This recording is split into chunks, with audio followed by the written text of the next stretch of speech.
and welcome to the Nightly Podcast. This week, I am talking to the Princeton Softball Team. We hope you enjoy. Communication is just more than words. It's actually just power. Some of the things on this podcast will talk about heavy topics that we hope to communicate clearly about. Communication to me is when you talk to others. Communication helps us build relationships. Stay tuned of the Nightly Podcast. Make sure you tune in to our podcast, the Nightly Podcast.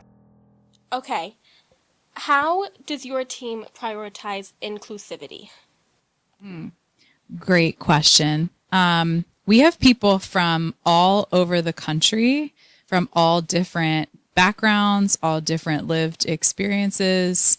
Everyone's home looks a little bit different. So we try to acknowledge that early on, even when in the recruiting process with our athletes, so that they know that they're coming in as their whole selves instead of having to adapt themselves just to the environment. Like, we try to make sure everyone has a voice with our team. Everyone is able to speak up. Everyone is able to contribute from their own lived experience, whatever that looks like.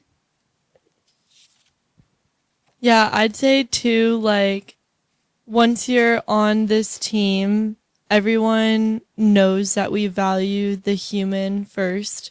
And because we recruit and we get people from all different backgrounds, it's really fun to watch them come together and mold together as one team, and like different classes too, because everyone is so different, but everyone understands that they play a role on the team and that they're there for a reason. And there is that common goal of achieving the highest academics and becoming the best softball player that you can be and winning a championship. So that collective goal unites everyone. And I feel like everyone normally bonds through that despite what differences are or identities you carry with that. Mm-hmm.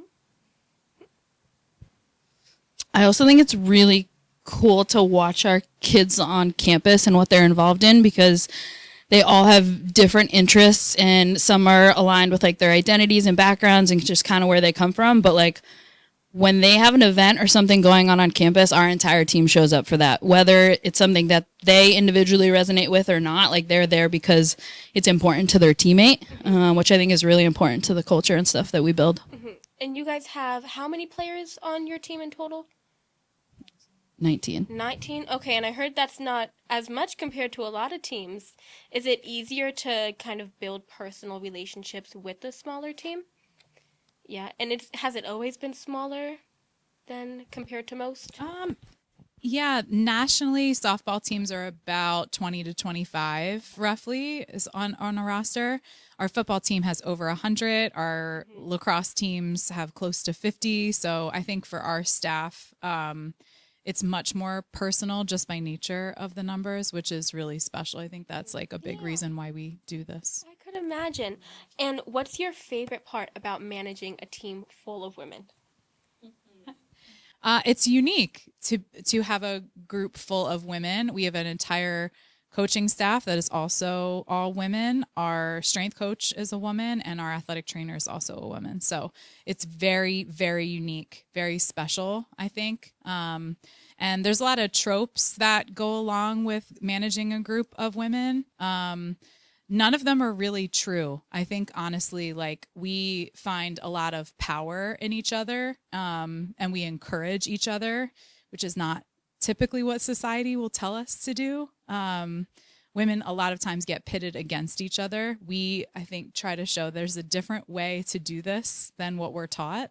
And like, we have this unofficial team motto of like, iron sharpens iron. And like, when I'm around strong women, I get better. And like, I want to be a strong woman that helps someone else also get further.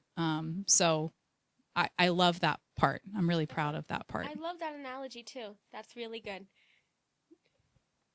I would say that your college years are tough no matter what. And watching the woman go through the program and succeed once they graduate in life too is really empowering. And just seeing what they're capable of doing, seeing like a lot of times women underestimate themselves and they sell themselves short and they don't apply to a job because they're scared and they don't think that they're qualified enough. And watching all the alums graduate and go on and do amazing things in the world that they never thought that they could do is like super empowering, and just seeing them grow into that is really special. Yeah, I agree. It's actually really fun to come to work every day being surrounded by like powerful women, not just from our staff, but like our extended support system on campus as well. And I think it sets a really good tone to like continue to push that within our athletes, that they can be strong, empowered women in the rest of their lives, not just at Princeton. So, Nice. yeah. Okay, are there any aspects of coaching you find are not spoken about enough? I'll start with this one. So for a little bit of background, I played at Princeton. I was a player on this team, graduated recently, and went into corporate America, and now am back here. So I have both perspectives. I got to play underneath them, and now coaching alongside of them. So I'm getting a whole new perspective of this program, this sport, and everything like that, and their roles too. So I'd say something that was really eye-opening for me was just the amount of time and like passion that goes into each and every player. Like I felt that as a player myself when I was here. Like I knew that I was valued as a person before an athlete, but to truly see like the amount of conversations and the amount of intent and like all the extra time that goes into the players before a practice plan. A lot of times you think of a coach as like, okay, they're teaching skills and they're creating a practice plan and they're making the schedule. Like that's only a small portion of it. And the people management is really the main part of the job. Mm-hmm. And I'm happy that it is that, because I love working with people and I love helping making other people's days better. But like that was something that I think I had my eyes open to that is not talked about enough, is like the people management side rather than the skill oriented side of it. Mm-hmm. Yeah, and people don't see that too much. They see the hands-on coaching. So I like that. Good answer. Yeah, following up with what Ashley said, like I think people don't understand how much of the time and like how much of ourselves are involved in this. Like when we leave work doesn't end for us. Like this is something that truly is a part of our lifestyle. And like, I know like our kids are on campus 24/7. Like our job in influencing their life and how they grow and make it through not just their 4 years, but years beyond, like it means that our job is 24/7. And I don't think that people really realize how much is into it. Like softball's one aspect of it, but like their lives and growth and time at Princeton also 100% correlates with our lives. So there really is no like shut off or step away. Mm-hmm. It's constant for us. Even after we graduate too. Sorry. Okay, do we have nothing to add? We just love them more than they realize. Yeah.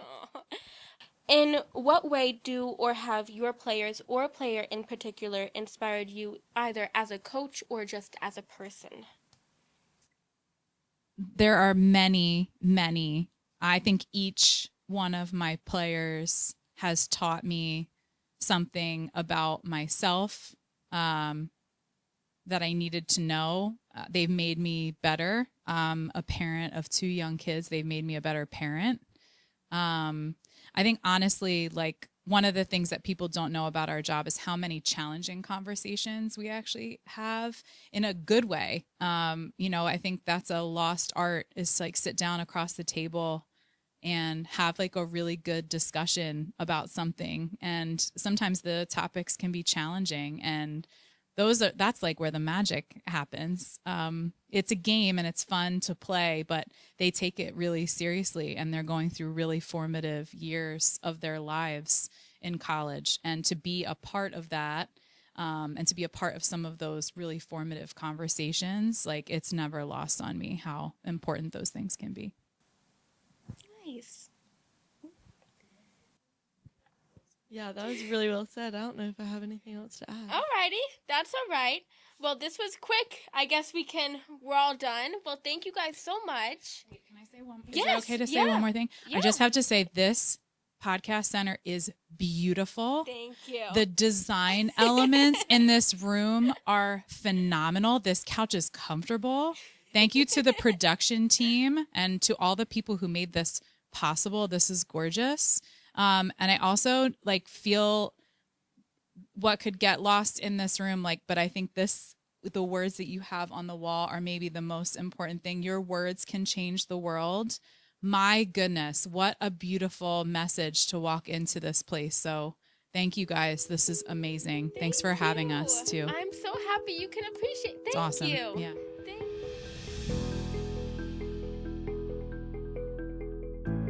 We hope you enjoyed this week's episode of the Nightly Podcast, and don't forget to tune into the next.